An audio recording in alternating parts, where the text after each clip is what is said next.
Hello everyone, board में आप सभी का स्वागत है। हमें संदीप गुप्ता और आप हमारे प्यारे प्यारे विद्यार्थीगण। तो आज की इस क्लास में हम सभी फिजिक्स का 12th फिजिक्स का 42 महत्वपूर्ण ऑब्जेक्टिव क्वेश्चन डिस्कस करने वाले हैं। ठीक है, तो बता दें ये जो क्वेश्चन है ये कहाँ का है। तो बिहार बोर्ड जो 2020 में मॉडल पर जारी किया था वो सभी क्वेश्चन है, और बता दें जो भी अभी तक बिहार बोर्ड क्वेश्चन पूछा है ना वो सब 1 बाय 1 हम लोग डिस्कस करेंगे। ठीक है, चलिए ऐसे क्लास शुरू करते हैं। जैसा कि आप यहाँ देख पा रहे हैं लिखा गया है 12th फिजिक्स बिहार बोर्ड, यहाँ लिखा गया VVI ऑब्जेक्टिव 42 क्वेश्चन।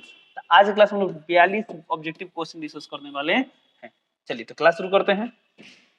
देखते हैं क्वेश्चन नंबर 1। क्वेश्चन नंबर 1 क्या दिया है, किसी आवेशित खोखले गोले के अंदर विद्युत क्षेत्र होता है। आवेशित खोखला गोले के अंदर विद्युत क्षेत्र क्या होता है, शून्य होता है। इन ऑप्शन नंबर क्या होगा, बी, तो बीटी कर देंगे। अगला क्वेश्चन दिया है, एक वोल्ट से आवेशित 1 माइक्रोफैराड धारिता वाले संधारित्र पर कुल आवेश होगा। सवाल में क्या गिवन है, 1 वोल्ट यानी V का मान दिया है 1 वोल्ट। फिर यहाँ पर दिया है 1 माइक्रोफैराड धारिता को हम लोग लिखते हैं सी का मान दिया 1 माइक्रोफैराड। क्या बोला गया है, आवेश होगा, तो कुल आवेश यानी Q का मान बोला है। तो Q का फॉर्मूला क्या होता है, Q बराबर होता है CV। चलिए देखिए CV। ठीक है, देखिए यहाँ क्या दिया है, एक आवेश धारिता वाले संधारित्र पर कुल आवेश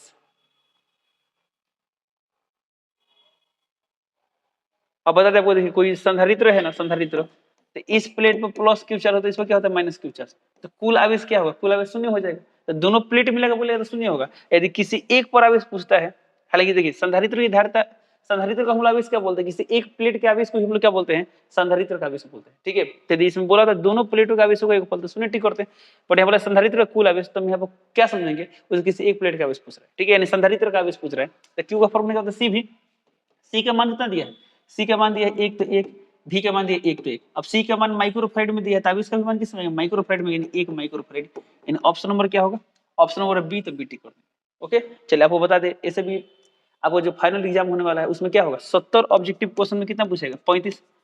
तो जब 70 में 35 बनाना होगा ना, तब वैसे क्वेश्चन स्किप करेंगे जिसमें थोड़ा सा भी डाउट हो, थोड़ा सा भी कंफ्यूजन, थोड़ा सा भी क्वेश्चन यदि क्लियरली नहीं दिया है, पूरा स्पष्ट तरीके से नहीं दिया, आप स्किप कर देंगे। क्या वो 70 में 35 बनाना, तो 70 में ऐसे 35 सवाल चूज करेंगे जो एकदम 100% क्या हो, सही है। चलिए आते हैं अगले क्वेश्चन पे। देखिए अगला क्वेश्चन क्या दिया, अगला क्वेश्चन दिया यहाँ पर, धारावाही चालक के अंदर इलेक्ट्रॉन की गति होती है। तो धारावाही चालक के अंदर इलेक्ट्रॉन की गति क्या होती है, अपवाह वेग होता है, यानी ऑप्शन नंबर क्या होगा, अपसरित, यानी option number C, drifting velocity. Okay, अगला क्वेश्चन दिया, किलोवाट घंटा मात्रक है। किलोवाट घंटा किसका मात्रक, विद्युत ऊर्जा का मात्रक है। ऑप्शन दिया विद्युत शक्ति, बी दिया विद्युत ऊर्जा, तो ऑप्शन नंबर टिक करेंगे बी, विद्युत ऊर्जा का मात्रक। चलिए चलते हैं अगले क्वेश्चन पे। अगला क्वेश्चन है, लेंज का नियम किस संरक्षण सिद्धांत से संबंधित है। तो लेंज का नियम किससे संबंधित है, ये है ऊर्जा से, यानी ऑप्शन नंबर क्या होगा सी, तो सी टिक कर दो। दो नियम और पढ़े थे आप लोग, याद कीजिए लोग। एक पढ़े थे लोग किरचॉफ का संधि नियम। तो किरचॉफ का संधि नियम किस पर आधारित था, आवेश संरक्षण पर आधारित था। किरचॉफ का जो लूप नियम था, पास नियम भी बोलते हैं, किस पर आधारित था, ऊर्जा पर आधारित था। और लेंज का भी नियम किस पर आधारित था, ये भी किस पर आधारित था, ऊर्जा पर आधारित था। ओके, तो क्वेश्चन में दिया है कि लेंज का नियम किस संरक्षण पर आधारित है, तो क्या होगा, ऊर्जा, इन ऑप्शन नंबर सी। बोलता है कि किरचॉफ का संधि नियम किस पर आधारित है, तो आवेश संरक्षण पर आधारित है। किरचॉफ का लूप नियम किस पर आधारित है, ऊर्जा संरक्षण पर आधारित है। लेंज का भी नियम किस पर आधारित है, ऊर्जा पर, तो ऑप्शन नंबर क्या होगा सी, टिक कर दो। अगला क्वेश्चन देखते हैं। अगला क्वेश्चन है, मुक्त आकाश का पारविद्युतता का मान क्या होता है। तो कितना होता है, 8.85 × 10⁻12। ऑप्शन ए दिया इतना, बी दिया इतना, सी दिया है 8.85 × 10⁻12। तो क्या करेंगे, ऑप्शन नंबर सी टिक कर देंगे, तो सी टिक कर देंगे। ओके, चलिए चलते हैं अगले क्वेश्चन पे। अगला क्वेश्चन यहाँ पर 50 माइक्रोफैराड धारिता वाला, 50 माइक्रोफैराड धारिता वाला एक संधारित्र 10 वोल्ट विभव तक आवेशित किया जाता है। 10 वोल्ट तक, यानी पहले 0 वोल्ट था, 0 से 10 तक ले गए। तो बोल रहा है संधारित्र की ऊर्जा क्या होगी। देखिए सवाल में क्या दिया, 50 माइक्रोफैराड धारिता, तो धारिता यानी सी का मान दिया है 50 माइक्रोफैराड। ओके, बोल रहा है 10 वोल्ट विभव तक, तो V यानी विभवांतर, तो विभवांतर का मान कितना होता है, पहले 0 वोल्ट था, बाद में 10 वोल्ट तक ले जा रहे हैं, तो विभवांतर कितना होता है 10 वोल्ट। सवाल में ऐसा ही पूछ सकता है 5 वोल्ट से 10 वोल्ट तक ले जाने में कितना कार्य करना पड़ेगा, कितना ऊर्जा होगा। तो जब 5 से 10 ले जाते विभवांतर कितना होता है, 10 - 5 5 होता है। पर यहाँ बोला 10 वोल्ट तक ले जाना है, पहले वाला वोल्ट विभव नहीं दिया तो शून्य लेंगे, तो विभवांतर का मान कितना आएगा, 10 वोल्ट ही आएगा। तो बोला इसमें संधारित्र की ऊर्जा क्या होगी, एनर्जी, यानी यू का मान निकालना है। तो पढ़े यू का फॉर्मूला क्या पढ़े लो, हाफ CV², तो 1/2 CV², 1/2 अब सी का मान लेना है। तो V तो वोल्ट में दिया है, ठीक है, और ये माइक्रोफैराड में दिया है, तो हम क्या ले सकते हैं, इसलिए सकते हैं 50 × 10⁻⁻6 फैराड। ओके, चलिए तो 1/2 ऐसा हम लिख सकते हैं कितना, देखिए तो 5 × 10⁻⁻5। क्यों ऐसा लिख दिए, तो 0 इसमें इंक्लूड कर दिए। ओके, यानी इसको वैज्ञानिक संकेतन में बदल दिया। अब यहाँ पर V² है तो इंटू V², तो v का मान कितना दिया है 10, तो 10 का स्क्वायर कितना होगा 100, तो 100 लिख दिए। तो 5/2 कितना होगा, 5/2 होगा 2.5 गुणे 10 के पावर -5 है, 10 के पावर 2 कितना है -3, तो इतना जूल आ गया। तो 2.5 गुणे 10 के पावर -3 जूल, यानी ऑप्शन नंबर क्या होगा बी, तो बी टिक कर दो। ओके चलिए चलते अगले क्वेश्चन पे। अगला क्वेश्चन दिया वान डी ग्राफ जनरेटर एक मशीन है जिसके द्वारा उत्पन्न होता है। ऑप्शन ए उच्च धारा बी दिया है, उच्च वोल्टता सी दिया है, उच्च धारा है, उच्च वोल्टता डी दिया है, केवल धारा। ऑप्शन नंबर क्या है बी, उच्च वोल्टता। केवल पढ़े थे जेनो डायोड, सॉरी क्या है वान डी ग्राफ जनरेटर। तो वान डी ग्राफ जनरेटर क्या होता है, कई मिलियन वोल्ट का विभवांतर उत्पन्न करता है, यानी ऑप्शन नंबर क्या होगा बी, तो बी टिक कर देंगे। अगला क्वेश्चन, एक तार में 1 एम्पियर धारा प्रवाहित हो रही है, ध्यान देंगे 1 एम्पियर धारा प्रवाहित हो रही है। यदि इलेक्ट्रॉन का आवेश इतना हो तो तार के किसी कार्ड से प्रति सेकंड प्रवाहित इलेक्ट्रॉन की संख्या क्या है। ठीक है चलिए, हालांकि इलेक्ट्रॉन का आवेश नहीं भी जाता, वो पता है इलेक्ट्रॉन का आवेश कितना होता है 1.6 × 10⁻⁻⁰ कूलम। ठीक है, तो इस सवाल को जल्दी बनाने की कोशिश करते, ऑब्जेक्टिव सवाल है ना, तो कोशिश करो जल्द से जल्द बन। चलिए तो आसान तरीके बता रहा हूं। 1 एम्पियर धारा का मतलब क्या होगा, इसको लिख सकते हैं 1 coulomb per second. 1 coulomb per second यानी 1 सेकंड में कितना आवेश जा रहा है, 1 कूलम जा रहा है। ठीक है, हमें निकालना है कि इलेक्ट्रॉन की संख्या कितना देर में, प्रति सेकंड, यानी 1 सेकंड में प्रवाहित इलेक्ट्रॉन की संख्या निकालना। अब बताइए 1 सेकंड में कितना आवेश जाएगा, 1 कूलम आवेश जाएगा। बोलता है 2 सेकंड में प्रवाहित इलेक्ट्रॉन की संख्या, तो 2 सेकंड में कितना आवेश जाता है, 2 कूलम आवेश जाता है। लेकिन हमको निकालना है प्रति सेकंड प्रवाहित इलेक्ट्रॉन की संख्या। तो अब आप बताइए प्रति सेकंड कितना आवेश जा रहा है, 1 कूलम आवेश जा रहा है। अब एक यहाँ पे एक नया क्वेश्चन बन गया, 1 कूलम आवेश की रचना करने वाली इलेक्ट्रॉन की संख्या कितनी होती है। तो हम लोग पढ़े थे कितनी होती है, 6.25 × 10⁻18 होती है। तो ऑप्शन नंबर क्या होगा, ऑप्शन नंबर होगा बी, तो बी टिक करो। ओके, आप इसे जल्दी बना सकते हैं, पूरा प्रोसीजर से बना सकते हैं। कैसे, इलेक्ट्रॉन की संख्या निकालना है, आप लोग पढ़े थे फॉर्मूला, अब इस क्वांटम कृत होते हैं Q बराबर Ne, Q बराबर Ne। हमको निकालना क्या है इलेक्ट्रॉन की संख्या, n का मान निकालना है, इसलिए लिख देंगे Q/E। अब Q का मान इसमें कितना दिया है 1 कूलम, तो 1 बटा E का मान 1.6 × 10⁻⁻⁰ बराबर n आ गया। अब इसको जब सॉल्व करेंगे ना तो इतना ही आ जाएगा। ओके चलिए आते हैं अगले क्वेश्चन पे। अगला क्वेश्चन देखते हैं क्या दिया है, डायनेमो का कार्य के सिद्धांत आधारित है। तो डायनेमो कार्य के सिद्धांत किस पर आधारित है, डायनेमो बोले या विद्युत जनित्र बोले, बातें की है तो किस पर काम करता है, विद्युत चुंबकीय प्रेरण के सिद्धांत पर काम करता है। ऑप्शन नंबर क्या होगा बी, तो बी टिक कर देंगे। ओके अगला क्वेश्चन दिया है 64 समरूप बूंदे जिनमें प्रत्येक की धारिता 5 माइक्रोफैराड है, मिलाकर एक बड़ा बूंद बनाती है, बड़े बूंद की धारिता क्या होगी। ठीक है चलिए इसको ट्रिक से बताते हैं, फिर पूरा प्रोसेस बताएंगे। ठीक है देखिए, तो कितना दिया है 64 समरूप बूंद दिया है। जैसे ट्रिक क्या है, 64 घनमूल क्या होगा, घनमूल जैसे घनमूल कितना होगा 4, क्या होगा 4। तो इसका मतलब क्या होगा, जब 64 समरूप बूंद को मिलाकर बड़ा बूंद बनाएगा ना, बड़ा बूंद, तब बड़ा बूंद का त्रिज्या कितना गुना होगा, 4 गुना होगा। तो जब त्रिज्या 4 गुना, धारिता भी होगा 4 गुना। क्यों, तो हम पढ़े थे लोग गोला की धारिता का फॉर्मूला क्या पढ़े, तो गोला की धारिता का फॉर्मूला होता है 4πε0r, जहां r क्या है उस गोला की त्रिज्या। तब बताइए यदि त्रिज्या 4 गुना करे तो धारिता भी कितना गुना होगा, 4 गुना होगा। तो इसमें देखिए 64 है, 64 हम लोग कितना गया 4 गुना, इसका मतलब क्या होगा धारिता 4 गुना होगा, त्रिज्या 4 गुना होगा। जब त्रिज्या 4 गुना धारिता भी क्या होगा 4 गुना। तो पहले था 5, अब 5 का 4 गुना कितना होगा 20। इन ऑप्शन नंबर सी, तो सी टिक करो। ओके तो ये रहा ट्रिक से बना देंगे। और सर इसका प्रोसेस क्या है, तो प्रोसेस समझिए ध्यान से। ये होता है धारिता का फॉर्मूला C इक्वल टू क्या, तो 4πε0r। तो यदि r 2 गुना तो C भी 2 गुना, r का मान 5 गुना तो C का भी मान क्या होगा 5 गुना होगा। यानी रेडियस बढ़ने से धारिता बढ़ता है गोला का। अब देखिए 64 समरूप बूंदों को मिलाकर जब एक बड़ा बूंद बनेगा, एक बड़ा बूंद बनेगा, तो बड़ा बूंद की धारिता बढ़ेगा। अब ये देखना है कितना गुना बढ़ेगा, तो जितना गुना त्रिज्या बढ़ेगा उतना ही गुना क्या होगा धारिता बनेगा। अब यहाँ से एक नया क्वेश्चन बन गया, जब 64 समरूप बूंद को मिलाकर एक बड़ा बूंद बनाएंगे तो बड़ा बूंद की त्रिज्या कितना गुना होगा। यदि इसका आंसर मिला तो इसका आंसर मिल जाएगा। तो ध्यान देंगे कैसे बनाएंगे लोग, तो आप लोग पढ़े होंगे लोग पृष्ठीय क्षेत्रफल और आयतन वाले चैप्टर 9th में पढ़े होंगे, 10th में पढ़े होंगे।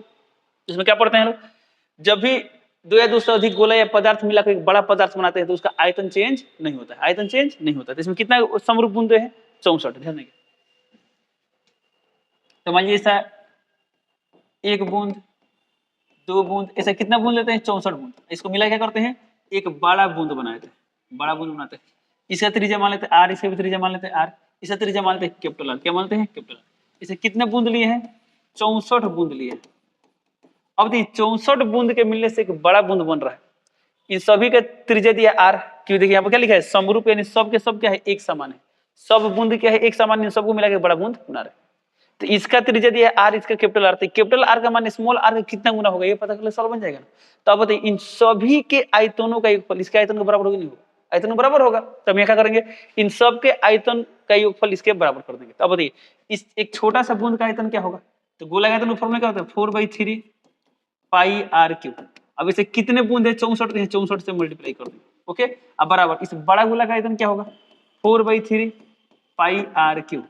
और ये 4/3 कैंसिल, पाई से पाई कैंसिल, हमें निकालना है कैपिटल आर का मान। तो कैपिटल यहाँ पावर 3 है तो यहाँ पर घनमूल आ जाएगा, घनमूल ऑफ किसका 64 इंटू आर क्यूब। 64 घनमूल कितना होगा 4, आर क्यूब क्या होगा आर, यानी कैपिटल आर का मान कितना आ गया 4r, यानी जो छोटा वाला बूंद था ना उसका त्रिज्या कितना गुना हो गया 4 गुना, कितना गुना हो गया 4 गुना। यानी बड़ा बूंद का त्रिज्या 4 गुना होगा। तो जब त्रिज्या 4 गुना होगा तो धारिता भी क्या होगा 4 गुना। तो पहले था 5 माइक्रोफैराड, 5 का 4 गुना कितना होगा 20, यानी ऑप्शन नंबर क्या आ गया सी, तो सी टिक कर।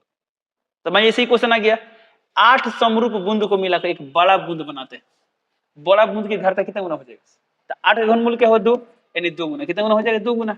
तो मान लीजिए बोला होता कि 8 समरूप बूंदों की प्रत्येक की धारिता कितना दिया है, मान लीजिए दिया है 10 माइक्रोफैराड, मिला के एक बड़ा बूंद बनाते हैं, बड़ा बूंद का धारिता क्या होगा, तो 8 का घनमूल क्या होगा 2, अब पहले तो 10, तो 10 दूना 20, तो क्या हो जाता है 20।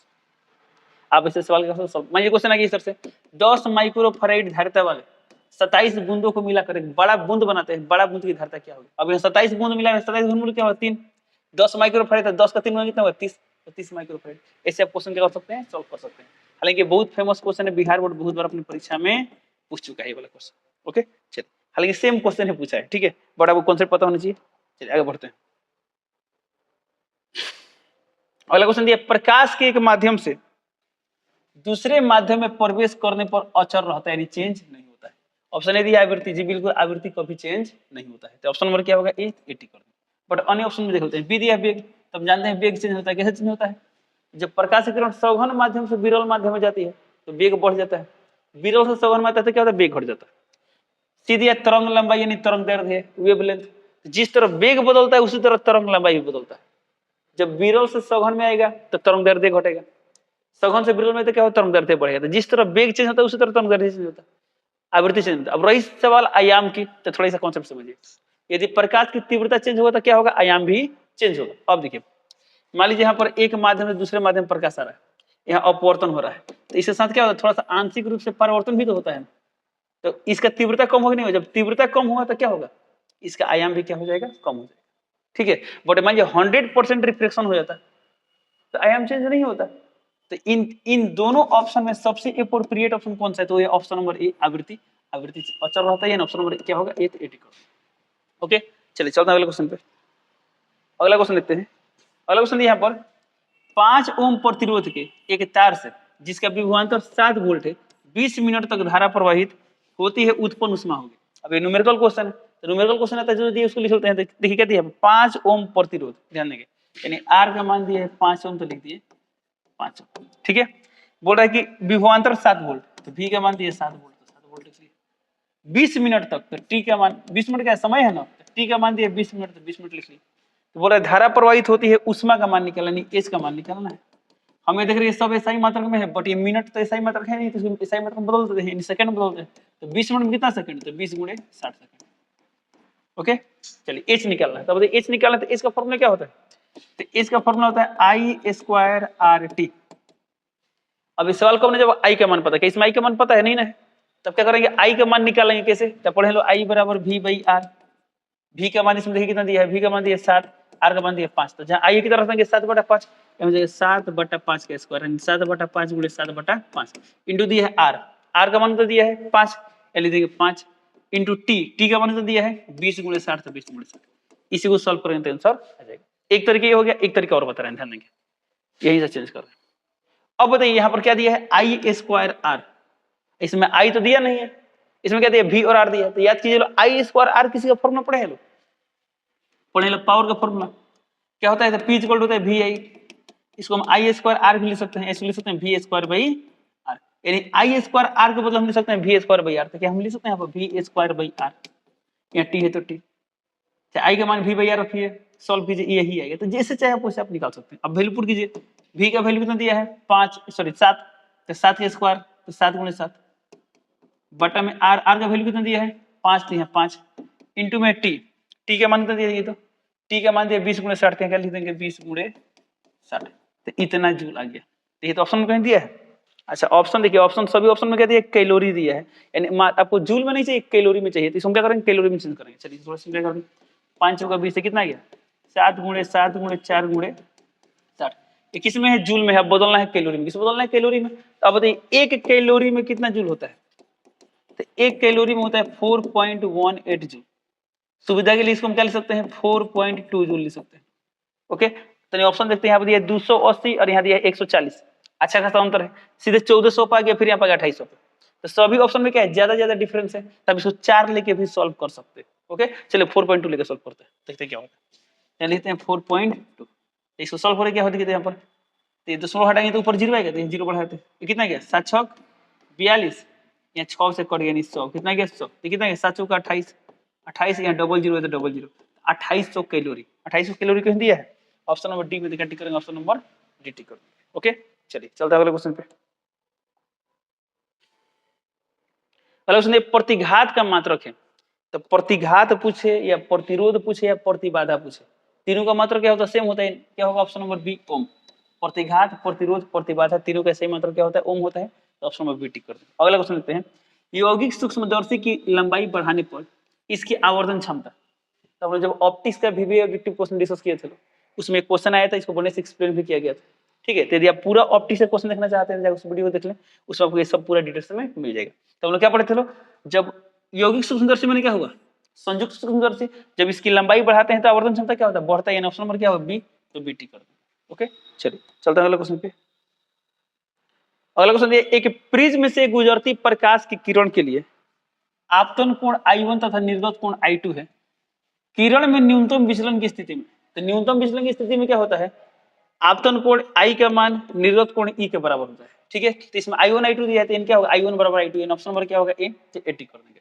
अगला क्वेश्चन देखते हैं, अगला क्वेश्चन दिया यहाँ पर, दशमिक संख्या 25 को द्विआधारी पर लिखने पर उत्तर होगा, यानी आपको 25 जो है ना, 25 ये डेसिमल में आपको इसको किस में बदलना है, इसको बदलना है बाइनरी सिस्टम बदलना है। तो 25 को बाइनरी में बदलते हैं, तो कैसे बदलते हैं, 25 से इसको किससे भाग करेंगे, 2 से, तो यहाँ क्या लिखेंगे 12, तो 12 में 24 नहीं कटाते, हम लिख देंगे 1, 2 6 12 कट गया तो 0, 2 3 6 कट गया 0, 2 1 2 नहीं कटाते, यहाँ पे 1 लिखेंगे। अब यहाँ लास्ट में 1 आ गया, तो यहीं पे आंसर कंप्लीट, इसी को उल्टा करके लिख देंगे, उल्टा लिखेंगे, तो यहाँ पे 1 है तो 1, यहाँ 1 है 1 0 0 1, तो इतना आ गया, देखिए तो कहीं दिया है, ऑप्शन नंबर किसमें दिया है, बी में, तो बी टिक कर देंगे। ओके, चलिए अगला क्वेश्चन देखते हैं।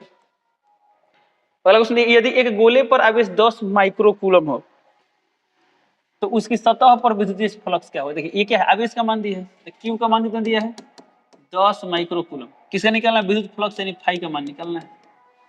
अब फाई का फॉर्मूला हम लोग क्या पढ़े लोग, तो ई डॉट एस, जहां ई इलेक्ट्रिक फील्ड होता है, एस क्या होता है, वो सरफेस एरिया होता है, पृष्ठ क्षेत्रफल होता है।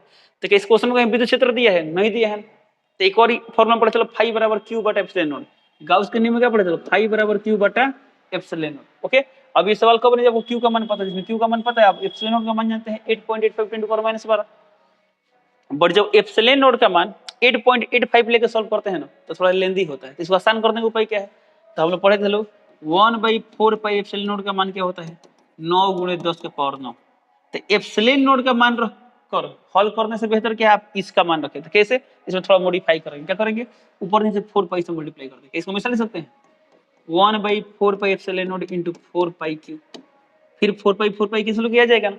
अब हम जानते हैं इसका वैल्यू आसान है, कितना होता है 9 × 10⁻9, और ये 4 पाई और ये क्यू है, तो क्यू का मान दिया 10 माइक्रो कूलम, इसको हमेशा ले सकते हैं 10 × 10⁻6 कूलम, तो कितना गया 10⁻5 कूलम, तो यहाँ लिख सकते हैं क्यू का मान 10⁻5। अब देखिए आंसर ऑप्शन में क्या दिया, सब ऑप्शन पाई के रूप में दिया है, तो गुणा करते हैं 9 चौका 36 पाई, 36 पाई गुणे 10⁻9 और यहाँ -5, तो क्या हो जाएगा 10⁻4, 9 में से 5 कितना गया 4, तो इतना आंसर आएगा 36 पाई गुणे 10⁻4 को हिंदी देखिए, तो 36 10⁻6 गलत, 10⁻4 दिया, ऑप्शन नंबर डी, तो डी टिक कर देंगे। ओके भाई, तो किसी एक और ऑप्शन होता है 36 पाई गुणे 10⁻4, तो क्या करते हैं, तब हम उसका मात्रक चेक करते हैं, कैसे करते हैं, मात्रक, हम मात्रक चेक क्यों नहीं किया, तो मात्र एक ही ऑप्शन में ऐसा दिया है। ओके, चलिए आते हैं अगले क्वेश्चन पे। अगला क्वेश्चन दिया, हाइड्रोजन स्पेक्ट्रम की कौन सी श्रेणी दृश्य भाग में पड़ती है, चलिए तो हाइड्रोजन स्पेक्ट्रम में कौन सी श्रेणी दृश्य भाग में पड़ती है, बामर, इन ऑप्शन नंबर क्या होगा, ऑप्शन नंबर होगा डी, तो डी टिक कर दें। ये भी क्वेश्चन बहुत फेमस क्वेश्चन है, यहाँ से क्वेश्चन मतलब 99% चांसेस एग्जाम में आता है। ओके, तो यहाँ से ये नहीं कि सिर्फ यही आएगा, हालांकि बिहार बोर्ड ना ये बामर श्रेणी वाला ही क्वेश्चन बार बार मैंने बहुत बार पूछा है, बट यहाँ से अन्य क्वेश्चन भी आ सकते हैं। आ सकता है क्वेश्चन कि अल्ट्रावायलेट यानी पराबैंगनी क्षेत्र में कौन पड़ता है, तो कौन पड़ता है, लाइमन श्रेणी पड़ता है। तो लाइमन बामर पासन ब्रैकेट फूड कोई भी क्वेश्चन आ सकता है, ठीक है। इसलिए आप हम सजेस्ट करेंगे कि आप वो पोर्शन ही क्या करें, पूरा याद रखें। चलिए आते हैं अगले क्वेश्चन पे। अगला क्वेश्चन दिया है प्रकाश किरण के तीखे कोर पर मुड़ने की घटना को कहते हैं, क्या कहते हैं, विवर्तन कहते हैं। ऑप्शन नंबर क्या होगा, ए, 80। चलिए चलते हैं अगले क्वेश्चन पे। अगला क्वेश्चन दिया नीचे दिखाए गए परिपथ खंड में ए तथा बी के बीच समतुल्य धारिता निकाले, यानी ए और बी के बीच धारिता निकालना है। अब बताइए यहाँ पे ये दोनों किस क्रम में, समानांतर क्रम में। तो समानांतर क्रम में इसका समतुल्य धारिता कैसे निकालते हैं, दोनों ऐड कर देते हैं। तो कितना 3 2 5, तो कितना किया यहाँ पर 5 माइक्रोफैराड, और यहाँ पे कितना है पहले 4 माइक्रोफैराड। अभी दोनों किस में आ गया, श्रेणी क्रम में आ गया। तो श्रेणी क्रम के लिए आते हैं ना फॉर्मूला 1/c बराबर 1/c1 प्लस 1/c2। यहाँ से आप इसे सॉल्व कर सकते हैं। बट एक और हम लोग पढ़े थे लोग क्या, इसी का सिंपलीफाइड फॉर्म पढ़े थे लोग कि जब दो गो श्रेणी क्रम में हो तो डायरेक्टली निकालेंगे कैसे, c बराबर कैसे लिखेंगे, दोनों मल्टीप्लाई करेंगे तो 5 होगा 20 और दोनों ऐड करेंगे तो 5 4 9, यानी कितना है 20/9। इन ऑप्शन नंबर क्या होगा, सी, तो सी टिक कर दो। ओके चलिए चलते हैं अगले क्वेश्चन पे। अगला क्वेश्चन दिया है चुंबक की ज्यामितीय लंबाई एवं चुंबकीय लंबाई में संबंध होगा। तो क्या संबंध होता है, तो हम लोग पढ़े थे चुंबक का चुंबकीय लंबाई और ज्यामितीय लंबाई का अनुपात होता है 5:6, यानी 5/6। चुंबकीय लंबाई क्या होता है, कम होता है। मान लीजिए चुंबक है, ये नॉर्थ और क्या है, साउथ है, तो इनके ध्रुवों के बीच की दूरी को हम लोग क्या बोलते हैं, चुंबकीय लंबाई बोलते हैं। जो आपको पूरा दिखाई दे रहा है क्या है, ज्यामितीय लंबाई। ये वाला है एल जी, ये वाला क्या है एल एम। तो एल एम का मान एल जी से कम होता है। अनुपात क्या होता है, एल एम अनुपात एल जी होता है 5:6। अब ऑप्शन में क्या दिया था, सभी ऑप्शन में एल एम का मान पूछा है, तब यहाँ से एल एम का मान निकाल लीजिए। तो कितना है एल एम का मान, इस एल जी को भी इधर भेज देंगे तो 5/6 एल जी किस ऑप्शन में दिया है, ऑप्शन नंबर डी में। तो क्या टिक करेंगे, ऑप्शन नंबर डी टिक कर देंगे। चलिए चलते हैं अगले क्वेश्चन पे। अगला क्वेश्चन देखते हैं। अगला क्वेश्चन दिया है पानी तथा कांच का अपवर्तनांक क्रमशः इतना तथा इतना है, कांच से पानी में जाते हुए एक प्रकाश किरण के लिए क्रांति कोण होगा। अब ये क्रांति कोण निकालना है ना, आप यदि आपको पूरा इसका कॉन्सेप्ट क्लियर है तो आप जल्दी बना सकते हैं। कॉन्सेप्ट क्लियर नहीं है बट थोड़ा बहुत प्रोसेस आता है तो पूरा सॉल्व करके भी बना सकते हैं। चलिए जल्दी बनाने वाले तरीके बता रहे हैं। क्या निकालना है, क्रांति कोण। अब देखिए अपवर्तनांक दिया हो, क्रांति कोण निकालना तो क्या होता है फॉर्मूला, पढ़ोगे म्यू बराबर 1/sin IC। ओके हमें क्या निकालना है, साइन आई सी निकालना है, यानी आईसी का मान निकालना है। तो साइन आई सी लिख सकते हैं 1/म्यू। आपको ध्यान देना है अपवर्तनांक किसका होता है, तो अपवर्तनांक होता है उस सघन माध्यम का जिसका क्रांति कोण निकालते हैं। तो कैसे, तो आप लोग पढ़ेंगे क्रांति कोण क्या होता है, जब कोई प्रकाश किरण सघन माध्यम से विरल माध्यम की ओर जाती है तो आपतन कोण का वह मान जिसके लिए अपवर्तन कोण क्या होता है 90 डिग्री होता है। तो किसमें, सघन से विरल में जाती है। तो यहाँ पे जो अपवर्तनांक होता है ना उस सघन माध्यम का अपवर्तनांक होता है, ठीक है। अब इसमें सघन माध्यम क्या है, तो बोला है कांच से पानी में जा रहा है, तो कांच क्या है, सघन माध्यम। आप अपवर्तनांक देख के भी चेक कर सकते हो, जिसका अपवर्तनांक ज्यादा है वो सघन होगा, जिसका अपवर्तनांक कम वो विरल होगा। तो यहाँ पर क्या है, कांच सघन माध्यम है ना, तो यहाँ पर जो अपवर्तनांक होगा ना कांच का ही होगा। देखिए तो इसमें क्या दिया है, पानी दिया है, तो पानी को अपवर्तनांक 1 मान लेते, माध्यम 1 मान लेते हैं, कांच को माध्यम 2 मान लेते हैं। यहाँ अपवर्तनांक किसका होगा, कांच का होगा, यानी सघन माध्यम का होता है। ये किसका अपवर्तनांक है, माध्यम 2 का अपवर्तनांक किसके सापेक्ष, 1 के सापेक्ष। ओके अब इसे सॉल्व करते हैं। अब देखिए 1/μ21 को 1/μ21 को हम लिख सकते हैं μ12। तो यदि आपको ये पता है तो जल्दी बनेगा, नहीं पता है तो जिस तरह पढ़े थे उसी तरह सॉल्व करेंगे। देखिए कैसे, इसको हम क्या लिख सकते हैं, इसको लिख सकते हैं μ2/μ1। ये μ1 क्या हो ऊपर आ जाएगा, इसको हमेशा लिख सकते हैं μ1/μ2। अब देखिए तो इसमें क्या दिया है, माध्यम 1 का अपवर्तनांक है, यानी μ1 का मान दिया है 3/2 और μ2 का मान दिया है 4/3। अब यहाँ वैल्यू पुट कर देंगे। देखिए इसे थोड़ा सा यहाँ पे सॉल्व करते हैं। देखिए किसका मान आ गया, इस तरह से साइन आईसी का मान कितना गया, साइन आईसी का मान आ गया μ1/μ2। ऊपर क्या है μ1 का मान कितना दिया है 3/2, यहाँ गया 3/2 बटा में μ2 का मान कितना दिया है 4/3, या 4/3। ये 3 ऊपर आएगा तो 3 3 9 और 4 2 8, यहाँ 8। साइन आईसी का मान कितना गया 9/8। तो आईसी का मान कितना आएगा, साइन इनवर्स 9/8 को दिया है। ऑप्शन नंबर ए में टिक करेंगे, ऑप्शन नंबर ए टिक। ओके एक और तरीके क्या हो सकता है, तो मान लीजिए आप इतना नहीं सोच पा रहे हैं तो जिस तरह आप ओरिजिनली पढ़े थे ना उसी तरह स्टार्ट कर देंगे बनाने। कैसे, देखिए कांच से पानी में जा रहा है, तो मान लेते हैं क्या है, कांच है, क्या है, कांच है। इसके ऊपर क्या यहाँ पर रखते हैं, यहाँ पानी, यहाँ क्या रखते हैं, यहाँ पर पानी यानी जल है। अब बताइए यहाँ, अब इसमें क्रांति कोण कब बनेगा, तो जब कांच से किरण जाएगा और यहाँ क्या होगा, अपवर्तित होगा, नहीं यहाँ पर क्या होगा, सतह के लंबवत, यहाँ पे अपवर्तन कोण कितना होगा 90 डिग्री। जब अपवर्तन कोण 90 डिग्री तो ये वाला क्या होगा, क्रांति कोण यानी आईसी होगा। ये वाला क्या है, कांच। कांच को हम क्या माने हैं, देखिए तो पानी को माने हैं माध्यम 1, इसको माने हैं माध्यम 2। तो पानी का अपवर्तनांक होगा μ1, और μ1 का मान कितना दिया है 3/2, और μ2 का मान दिया 4/3। तो μ2 का मान कितना आ गया 4/3। फोटो आपके सामने। तो स्नेल का नियम अप्लाई करते हैं। स्नेल का नियम क्या बताता है, तो जिधर का अपवर्तनांक लेंगे उधर का कोण लेंगे। तो यदि हम μ2 लेंगे तो μ2 के साथ क्या लेंगे, साइन IC लेंगे। यदि हम μ1 लेंगे तो μ1 के साथ क्या लेंगे, साइन 90। यहाँ पे देखिए 90 डिग्री है ना, 90 डिग्री, तो क्या लिखेंगे μ1 साइन 90 डिग्री। उसको सॉल्व करते देखिए तो यहाँ पर μ2 का वैल्यू कितना दिया, देखिए तो μ2 का वैल्यू कितना दिया है, ये वाला μ2 होगा 4/3 साइन IC। μ1 का मान 3/2 और साइन 90 का मान 1, तो 1 लिखने की आवश्यकता नहीं। अभी हमको निकालना है साइन IC। तो साइन IC का मान कितना आ गया, देखिए तो ये 3 इसमें मल्टीप्लाई होता है, 3 3 9, ये 4 इसमें मल्टीप्लाई तो 4 2 8। IC का मान कितना आ गया, साइन इनवर्स 9/8, यानी ऑप्शन नंबर क्या आ गया, ऑप्शन नंबर गया 8 80 कर। अब जैसे चाहे उसे बना सकते हैं। चलिए चलते हैं अगले क्वेश्चन पे। अगला क्वेश्चन यहाँ पर, यंग के द्विछिद्र प्रयोग में यदि प्रकाश का तरंगदैर्ध्य दुगुना कर दिया जाए तो फ्रिंज की चौड़ाई हो जाएगी। ठीक है, तो बताइए फ्रिंज चौड़ाई बीटा का फॉर्मूला क्या होता है, बीटा का फॉर्मूला होता है लेम्डा d/d। ओके, अब इसमें किसका बात किया है, तरंगदैर्ध्य दोगुना, यानी लेम्डा को दोगुना कर रहा है। अब जब इस लेम्डा को दोगुना करें तो बीटा भी क्या होगा, दोगुना हो जाएगा। इन ऑप्शन नंबर क्या होगा बी, तो बीटी कर देंगे। ओके, चलिए चलते अगले क्वेश्चन पे। अगला क्वेश्चन, एक उत्तल लेंस से 24 सेंटीमीटर की दूरी पर रखी एक वस्तु का 3 गुना आवर्धित काल्पनिक प्रतिबिंब बनता है लेंस की फोकस दूरी। अब फोकस दूरी निकालना है, ये न्यूमेरिकल क्वेश्चन है, तो जो दिया उसको लिख लेंगे। क्या दिया है यहाँ पर, 24 सेंटीमीटर दूरी पर रखी एक वस्तु, ध्यान देंगे, यानी यू का मान दिया है 24 सेंटीमीटर। एक मिनट, वस्तु दूरी को हम लोग क्या लिखते हैं, यू लिखते हैं ना, तो यू का मान दिया है 24 सेंटीमीटर। चिन्ह परिपाटी के अनुसार वस्तु दूरी क्या होता है, माइनस होता है, माइनस लगा देंगे। बोला 3 गुना आवर्धित प्रतिबिंब, तो एम का मान दिया है 3 गुना। अब एम का मान प्लस में लेंगे माइनस में ले, यहाँ देखिए प्रतिबिंब क्या बन रहा है, काल्पनिक, तो काल्पनिक प्रतिबिंब के लिए आवर्धन क्या होता है, प्लस में होता है, तो प्लस में ले लिए। क्या बोला गया है, फोकस दूरी यानी एफ का मान निकालना है। ओके, अब बताइए एफ निकालना है, तो एफ कैसे निकलेगा, तो पढ़ते लेंस सूत्र 1/v minus 1/u equal to 1/f। ये क्या है, लेंस सूत्र है।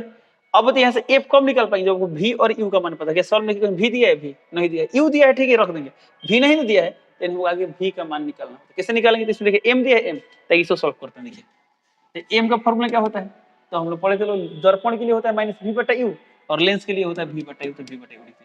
अब m का मान कितना दिया है, 3 दिए थे, 3 लिख देंगे। v का मान नहीं पता है, u का मान कितना दिया है, u का मान -24, तो -24। यहाँ से v का मान कितना है 24, यानी -72, तो -72, तो v का मान आ गया -72 सेंटीमीटर। चलिए अब यहाँ देखते हैं लोग, अब मान रखते हैं तो 1/v, जहाँ v कितना रखेंगे, v का मान -72, यहाँ लिख देंगे -72 माइनस u का मान कितना है -24, तो -24, 1/f है तो 1/f, ये कितना है -1/72 माइनस माइनस प्लस 1/24 बराबर 1/f। अब इसी को सॉल्व करेंगे, इसका एलसीएम कितना आएगा, इसका एलसीएम आएगा 72 यानी 72, या -1 तो -1 प्लस 24 तो 72, तो यहाँ पे कितना आएगा 3, ये कितना आएगा 1/f, तो 1/f -1 प्लस 3 कितना आएगा 2, ये 2, अब बटा में कितना है ये तो 72, तो 72 बराबर में 1/f, ये कितना आएगा 1/36, तो इसको उल्टा कर देगा f, इसको उल्टा करते कितना आएगा 36, यानी f का मान कितना आएगा 36 सेंटीमीटर। f का मान प्लस में क्यों आ रहा है, तो इसमें उत्तल लेंस से हम जानते हैं उत्तल लेंस की फोकस दूरी क्या होता है, प्लस में होता है। तो f का मान आ गया 36, यानी ऑप्शन नंबर क्या होगा, ऑप्शन नंबर बी, तो बीटी कर देंगे। ओके, चलिए चलते हैं अगले क्वेश्चन पे। अगला क्वेश्चन दिया, श्रेणी क्रम बद्ध एलसीआर परिपथ में अनुनाद होने के लिए आवश्यक शर्त क्या है, ध्यान देंगे। तो अनुनाद के लिए आवश्यक शर्त क्या होता है, तो प्रेरकीय प्रतिघात यानी XL धारितीय प्रतिघात के बराबर यानी XL बराबर XC हो जाए, तो इस स्थिति में क्या होता है, अनुनाद होता है। अब XL का फॉर्मूला क्या होता है, XL का होता है ओमेगा L, तो लिखते हैं ओमेगा L। XC का फॉर्मूला क्या होता है 1/ओमेगा C, तो 1/ओमेगा C। देखते हैं ऑप्शन नंबर देखिए ओमेगा L इक्वल टू 1/ओमेगा C, तो ऑप्शन नंबर ए हुआ था 80 कर देंगे। देखिए ओमेगा L इक्वल टू 1/ओमेगा C। ओके, अगला क्वेश्चन देखते हैं। एक परिपथ के प्रत्यवर्ती धारा का व्यंजक I बराबर दिया है 50 cos 100 πt। इस प्रत्यवर्ती धारा की आवृत्ति यानी क्या निकालना है, न्यू का मान क्या होगा। ओके, तो प्रत्यवर्ती धारा का समीकरण हम लोग क्या पढ़ेंगे, I बराबर I0 sin ओमेगा टी, या I बराबर I0 cos omega T. Okay, तो यहाँ पर cos के रूप में दिया है, तो इसकी तुलना हम कैसे करेंगे, इससे I बराबर I0 cos ओमेगा टी। अब देखिए न्यू निकालना है, न्यू यानी आवृत्ति, तो न्यू का फॉर्मूला क्या था ओमेगा/2π।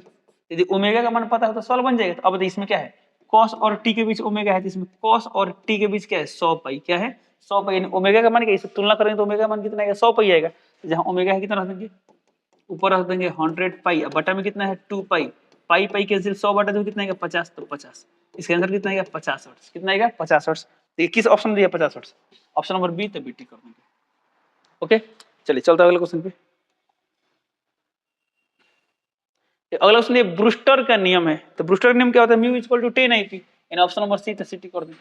अगला क्वेश्चन देखते हैं, बीटा क्षय उत्पन्न करता है, ऑप्शन ए दिए संभारिक, बी दिए समस्थानिक, सी दिया आइसोटोन्स, डी दिया इनमें से सभी। तो संभारिक क्या होते हैं, जिनके द्रव्यमान संख्या सेम हो लेकिन परमाणु संख्या अलग अलग।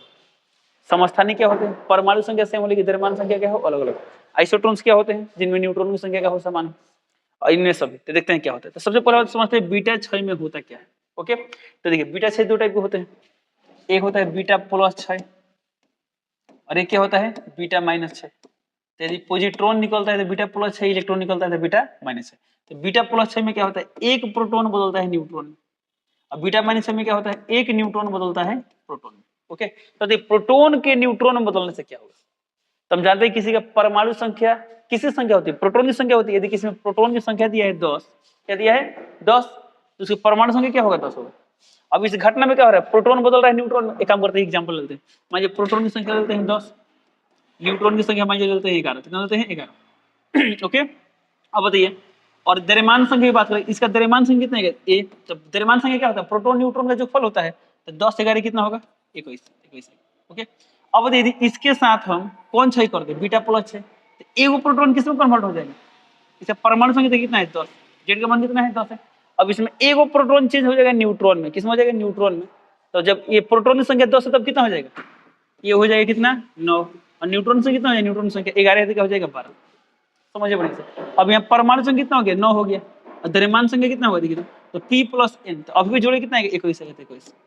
तब क्या देख रहे हैं, द्रव्यमान संख्या 21 था तो अभी भी कितना रहा 21, लेकिन परमाणु संख्या चेंज हो चुका है। अब तो नीचे देख लेते हैं, न्यूट्रॉन बदलते हैं प्रोटॉन। अब बताइए यदि इसको इसमें चेंज कर दें तो 10 से क्या हो जाएगा 11, तो P का मान आ गया 11, N का मान कितना हो जाएगा 11 तो कितना हो जाएगा 10।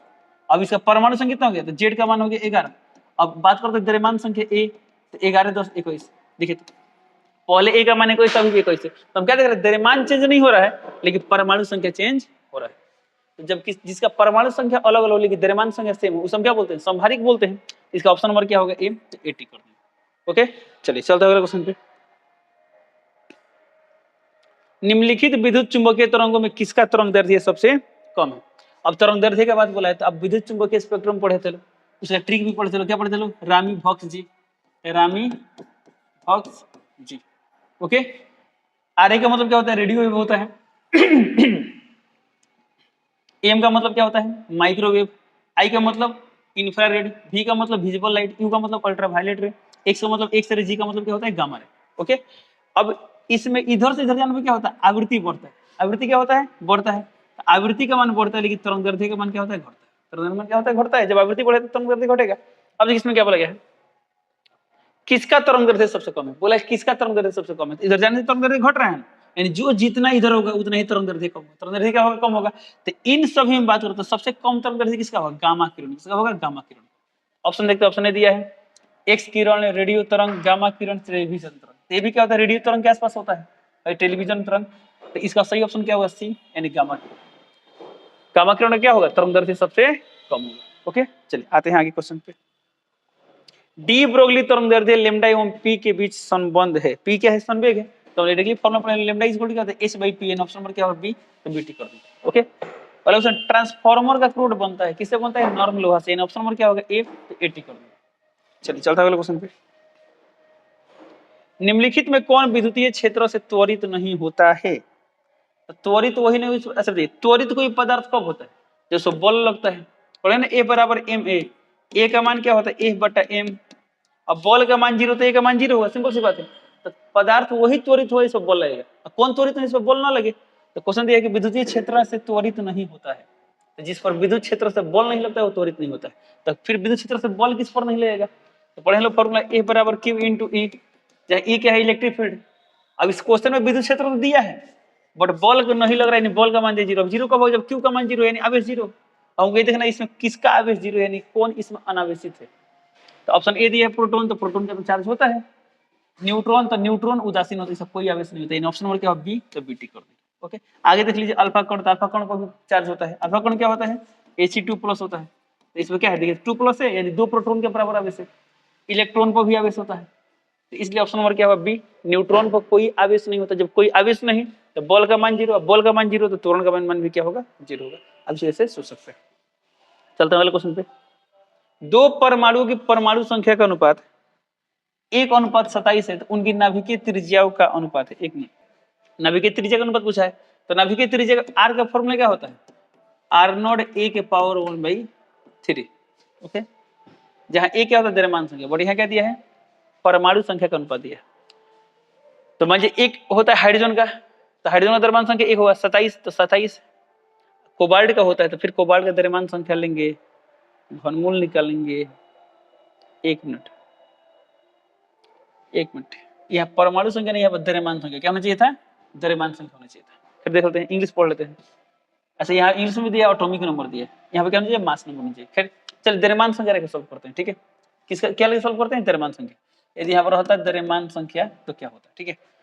तो देखिए सवाल क्या है, दो परमाणु की द्रव्यमान संख्या का अनुपात 1:27 दिया है। इस क्वेश्चन में क्या दिया है? A1/A2, जहाँ A क्या है? द्रव्यमान संख्या है, तो पहला परमाणु द्रव्यमान संख्या A1 मानते हैं, दूसरा परमाणु A2 मान लेते हैं। ये दिया है 1/27। इतना क्वेश्चन में दिया गया है, क्या निकालना हमें? नाभिकीय त्रिज्या का अनुपात निकालना है। नाभिकीय त्रिज्या का अनुपात यानी आपको निकालना है R1/R2 का मान। चलिए इसे सॉल्व करते हैं। R1 का फॉर्मूला क्या होगा? R0 A1 के पावर 1/3, R2 का formula R0 A2 A1/3। R0 cancel, इसलिए लिख सकते हैं A1/A2 पूरा का पावर 1/3। अब क्वेश्चन में A1/A2 कितना दिया है? 1/27, ले लेंगे, यहाँ पर ले लेंगे 1/27 और में 1/3। और में 1/3 का मतलब क्या होगा? घनमूल हुआ, तो A का घनमूल 1 और 27 घनमूल क्या होगा? 3, यानी 1:3 होगा। 1:3 यानी ऑप्शन नंबर क्या होगा? ऑप्शन नंबर होगा ए, तो 80 कर देंगे। ओके, चलिए चलते हैं अगले क्वेश्चन पे।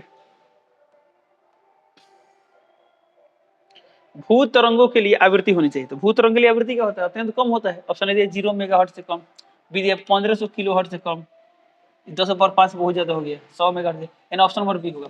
इसको आप याद कर लेंगे, भू तरंगों के लिए आवृत्ति क्या होनी चाहिए? 1500 किलोहर्ट्ज से कम होनी चाहिए। ओके, चलिए आते हैं अगले क्वेश्चन पर। एक समान विद्युतीय क्षेत्र ई, वेक्टर ई में एक विद्युत विध्रुव को ई की दिशा से कितना कोण, थीटा कोण विक्षेपित किया गया है, कार्य होता है। अच्छा, विक्षेपित किया गया कार्य क्या होगा? अब इसको विक्षेपित कार्य पूछा है, तो कार्य का फॉर्मूला याद है ना? -P cos θ1 - cos θ2 पढ़े थे। इसको पूरा डिटेल्स में पढ़े थे। कब? जब हम पढ़े थे इलेक्ट्रोस्टैटिक्स का भी ऑब्जेक्टिव क्वेश्चन, उसका शॉर्ट नोट्स भी देखे थे लोग। साथ ही साथ जब हम लोग पढ़े थे लोग, याद है छड़ चुंबक, तो छड़ चुंबक को भी जब बाह्य चुंबक के क्षेत्र में रखते हैं लोग, तो इसका भी जितना फॉर्मूला था सब क्या था? विद्युत विध्रुव के समान था। तो वहां पर इस क्वेश्चन को डिस्कस पूरा बढ़िया से किया गया था। इस टाइप के और भी बहुत सारे क्वेश्चन थे, तो वहां पर जाकर इसको पूरा डिटेल्स में देख सकते हैं। ठीक है, फिलहाल इसका जान लीजिए ऑप्शन नंबर क्या होगा? ऑप्शन नंबर ए, 80 कर देंगे। ओके, कैसे होगा आप उस वीडियो को जाकर देख सकते हैं। आते हैं अगले क्वेश्चन पे। अगला क्वेश्चन दिया यहाँ पर, एन टाइप के अर्धचालक में मुख्य धारा वाहक होते हैं। तो एन टाइप में क्या होता है? तो एन टाइप में निगेटिव इलेक्ट्रॉन का मात्रा ज्यादा होता है, और पी टाइप में क्या होता है? होल का मात्रा ज्यादा होता है। यहाँ पर क्या दिया है? एन टाइप तो क्या होगा? इलेक्ट्रॉन। यदि होता है पी टाइप तो होता है ऑप्शन नंबर ए, यानी होल। इसका सही ऑप्शन क्या है? ऑप्शन नंबर सी, इलेक्ट्रॉन होगा। अगला क्वेश्चन दिया यहाँ पर, निम्नांकित में किसकी वेधन क्षमता महत्तम है? ए x Kiran, be alpha Kiran, C cathode Kiran, D दिया गामा किरण। इन चारों में सबसे अधिक वेधन क्षमता किसका है?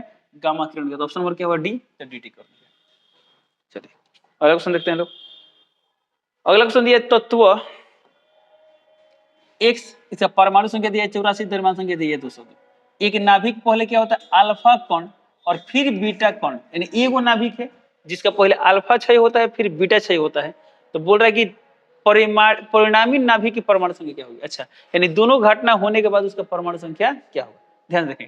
तब देखिए यहाँ पर क्या है? परमाणु दिया है एक्स, द्रव्यमान संख्या, परमाणु संख्या दिया है 84, द्रव्यमान संख्या दिया है 202। अब इसे जब हम क्या करेंगे? अल्फा क्षय, जब इसका होगा अल्फा क्षय, तो अल्फा क्षय में क्या होता है? अल्फा कण निकलता है।